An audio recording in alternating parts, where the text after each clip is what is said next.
Welcome to a new video. Let's take a look at some new malicious compliance stories. If you liked the video, don't forget to subscribe for more. Also, please leave a like if you enjoyed it. The first story is called Return Problems. So this happened a couple of years ago. I was getting into home mead making, and I wanted to buy a bottling machine to make things a little easier. I go online and buy one that is the best from the price but was still a little over $300. So not a small investment either. The merchant sends it out, it arrives and it's defective.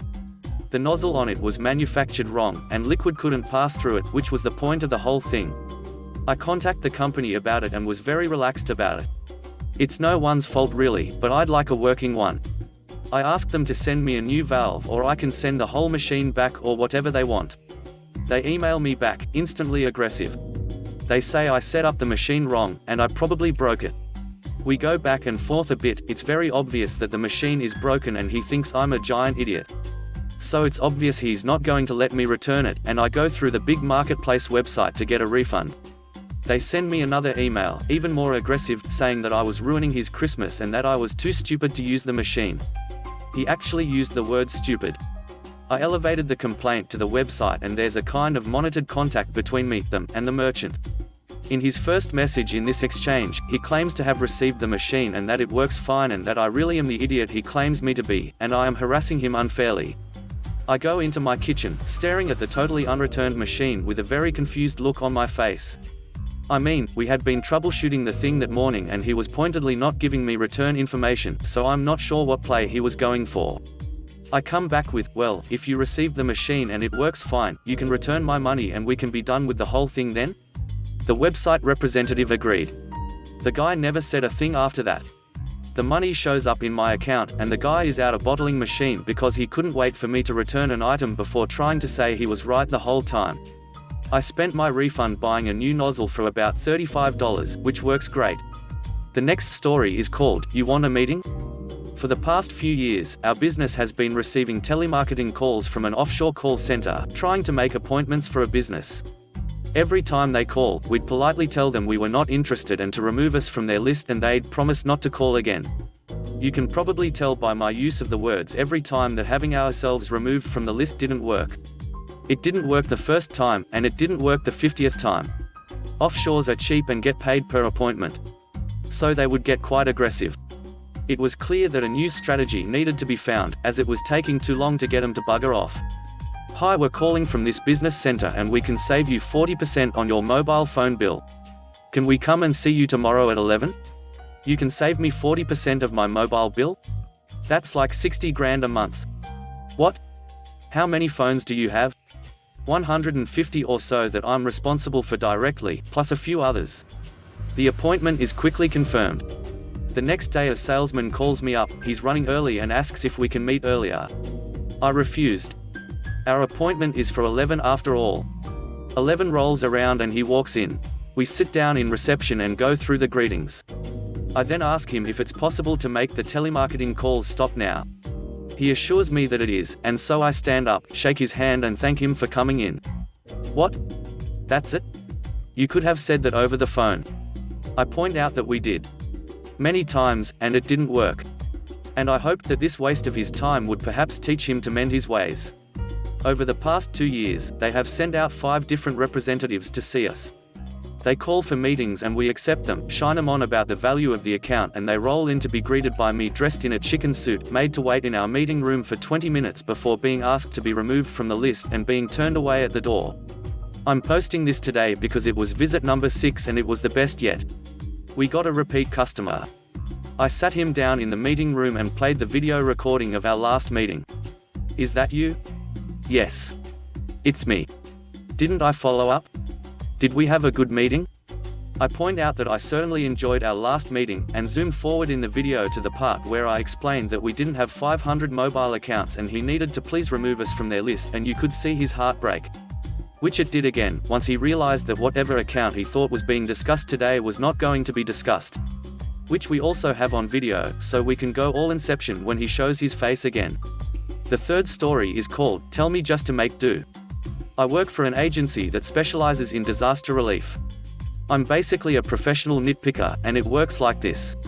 When a town or city or some other place suffers some kind of disaster and want to get reimbursed for damages and repair expenses and the like, they contact us and send in an application.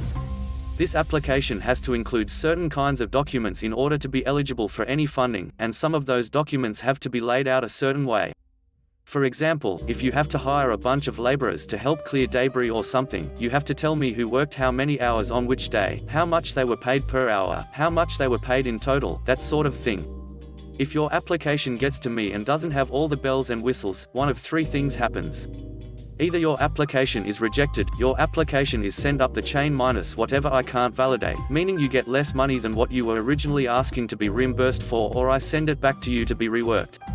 I usually do everything I can to avoid the first two because I know how hard it can be to recover from a disaster when you have to pay for stuff out of your own pocket. But today I made an exception.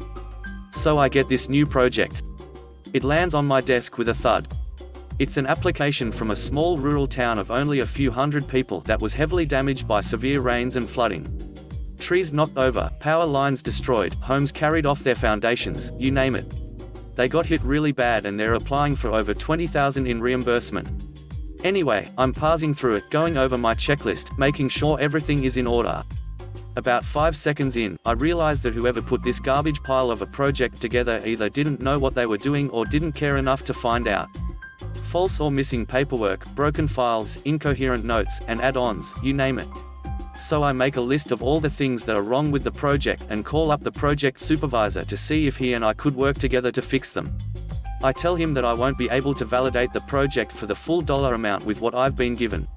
But the guy cuts me off, calls my competence, intelligence, and professional integrity into question, accuses me of trying to stiff the town, and calls me several choice names.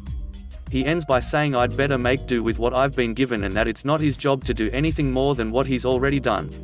I'm mad, but I hang up the phone and go talk to the boss.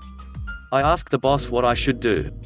I already knew what he was going to say, but I wanted to make sure I covered all my bases. Sure enough, he sympathizes, tells me to validate whatever costs I can and ignore the rest. I tell him that doing this will result in a drastic reduction in the amount of money the town receives. He tells me that it's not the agency problem if the project supervisor refuses to cooperate. So I go back to my desk and do exactly as the boss instructed. I validate what costs I can and ignore the rest. I will make do with what the project supervisor has given me, just like he said. It amounts to a little over $5,000. I double-check my work, then triple-check it before kicking it up the chain for final review. The whole project was done and dusted by lunchtime. I also know I'm going to get an earful from the project supervisor, and I'm not disappointed. Around 2 in the afternoon I get a call from him, and as soon as I pick up, he starts ranting at me. As soon as he does, I call the boss over. I tell him that my boss is on the line, and the boss basically tells the guy that it's his own stupid fault. The project supervisor doesn't care and continues to scream at me. He says that I am trying to cheat him by leaving out the missing funds. When he finally pauses because he has to breathe, I smile and tell him that he'll just have to make do with what I've given him and that it's not my job to do anything more than what I've already done. I hang up before he can say anything else. Then I call up the guy at the town city hall who hired the project supervisor to let him know what's happened and exactly who to blame, and since small town gossip spreads fast, I'll bet you anything that the project supervisor will find himself on the receiving end of the entire town's hatred by this time tomorrow. And he deserves it. The next story is called Poor Customer Experience Scores. I used to work for a loan company, doing early stage collections. This means accounts that are less than 30 days late on their payment but still active. It was all on an autodialer and we only made outbound calls. So basically, you just sit there for 7 hours making probably 200 short calls per shift, maybe 5 to 10 short conversations per hour, nothing too deep, and usually everything was resolved in one call. The goal was to get a pay by phone and we'd get modest bonuses if we collected enough payments. We weren't allowed to get tough or do the kind of tactics that they do in later stages and recoveries collections. It was just a sweetheart reminder call to please make a payment. Even then, I'm sure you can imagine that the calls sometimes got heated on the other end. You don't take it personally and most of the time it's actually kind of funny.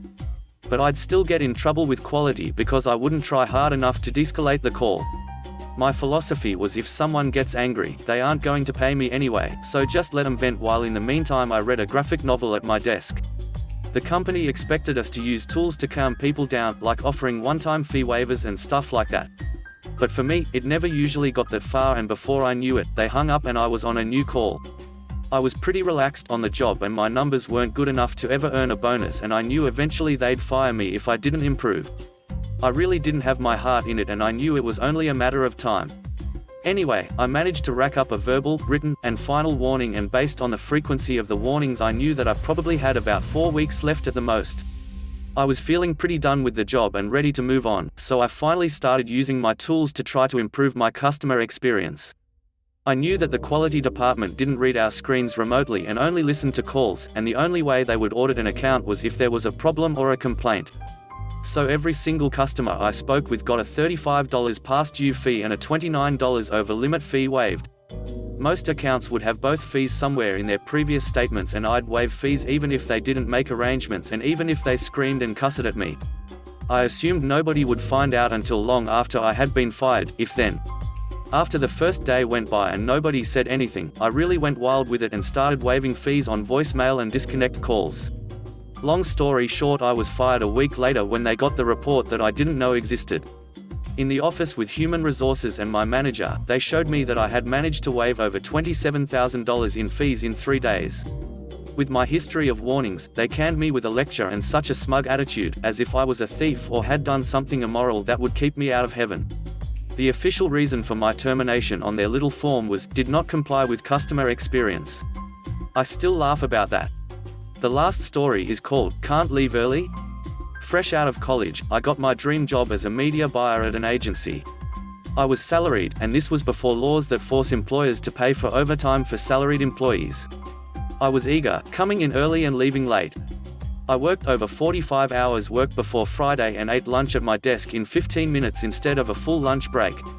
Within a few months, I caught up on the previous person's backlog. And because I instituted some more efficient systems, the job that wasn't being completed in 60 hours by the previous employee was getting done in 45 or 50. After a month of straightening and cleaning, rearranging files on Friday afternoons, I literally had nothing to do. So I asked for more work, but there was nothing to do. So one week, my son had a school event and I asked if I could leave 1 hour early on Friday. I was told by the office manager, "You are paid to work at least 8 hours a day. Even if you have 40 hours by noon Friday, you still need to work your full 8 hours on Friday.